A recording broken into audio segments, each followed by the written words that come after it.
बोल्न थाहा भयो कि छुट्टी छ भनेर अनि थाहा भयो नि अहिले त अब त स्कुल जान्न नि तिमीहरू जान्न अब चाहिँ हामी काकालाई भेट्न लाग्छौँ काका चाहिँ के भयो नि पुरा दुःख देखिन्छ त तिमीहरू के हुने त्यही हो नि लागु पैसा सेवन गरेर 2 वर्ष अगाडि त फोक्सोमा हालत अलि ठिकै नै थियो अस्ति भर्खर काठमाडौँ ल्याएर काठमाडौँ लगेको डक्टरले पनि बिदा देखिएको छ अहिले चाहिँ काकाको अवस्था कस्तो छ त गम्भीर डक्टरबाट ओए त्यो त काकाको छोरा होइन ओए तैँले के गरेको हेर्न लाग्दिन तँलाई घरमा पुरा त्यस्तो बिमारी हुनुहुन्छ काकाको छोरा भनेको यही हो हेर न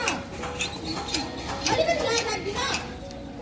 ए भाइ त हाम्रै उमेरको जस्तै रहेछ नि भने त्यही त नि दिवालीमा 4वटा विषय लाएर फेल भएर बसेको घरमा आमा बुबालाई सहयोग गर्नुपर्छ आमालाई पनि डम्काउनु दिन्छ बुबाको पनि यस्तो हालत छ कमसे कम यति पनि सोच्न सक्दैन सोचेको साह्रै कुरा आफू पनि के खाएर बसिरहेको छ हेर त त्यही त भने तँलाई पनि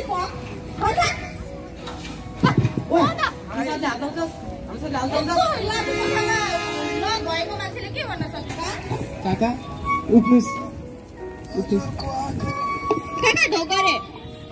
काका ढोकरे अनि काका हजुर अहिले कस्तो अवस्था छ त हजुरको काका डाक्टरले बिदा दिएको भन्ने थाहा पाएर हजुरलाई भेट्न आएको यी फलफुल पनि ल्याइदिएका छौँ खानु होला नि औषध त टाइममा लिइराख्नु आयो नि अनि मैले त के भन्छन् त्यो पर्जोलाई उहाँ बाटोमा देखिरहेको थियो के हो त काका यस्तो त्यसले त धेरै गाजा चुरोट सुती पर्दा तिनीहरू ल्याइरहेको छ मैले भनेको मान्दैन अनि हजुरले सम्झाउनु हुन्न त आफ्नो छोरालाई सम्झाइरहन्छु मान्दैन एकचोटि बोलाएर तिमीले सम्झाउन अनि काका काकी चाहिँ कहाँ हुन्छ त काकी चाहिँ भान्सा कोठामा भात पकाउन गएको छ हामी त यसो काकीलाई भेटेर आउँछौँ हजुरहरू कुरा गर्दै बस्नु ल काका हजुरसँग पहिलोपटक भेट भयो काकी ढोकरे आफू त घरमा बस्दैन बाहिर बाहिर डुल्छी अनि हामी के आफ्नो काकालाई भेट्न आउन सक्दैनौ किन आउनु पर्यो तिमीहरू यहाँ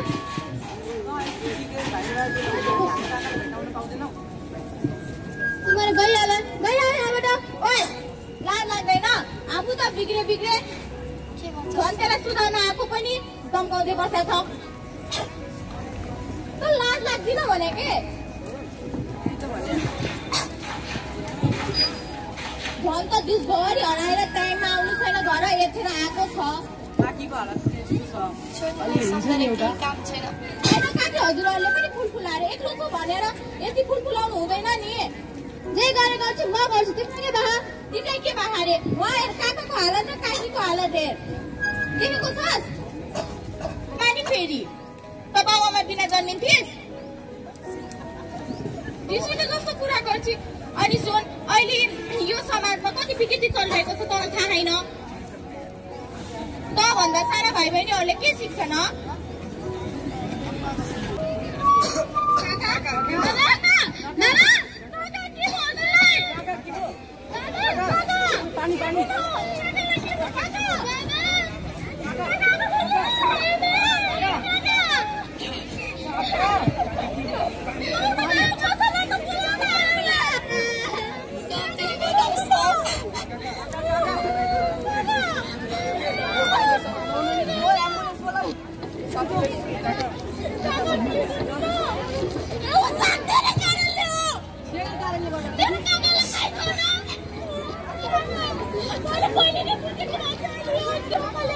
अब अन्तिम होला त माइक खै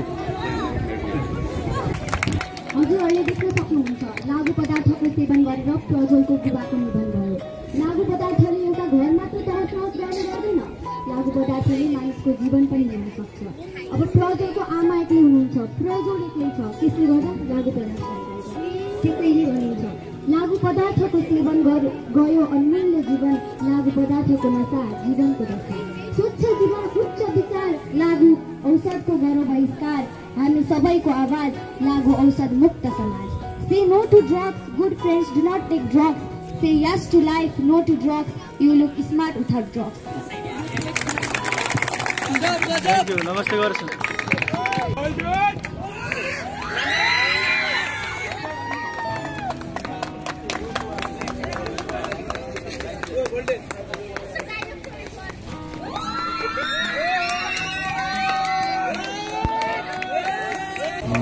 हृदयदेखि धन्यवाद प्रकट एकछिन छेक्यो है त्यो।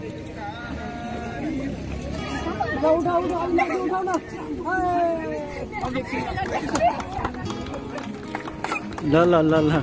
ठिक छ ठिक छ।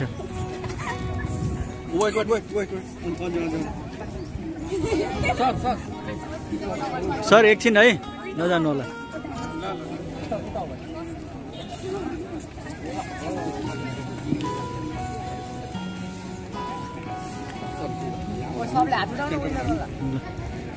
मैले त भिडियो लिएर आएको छु है सर।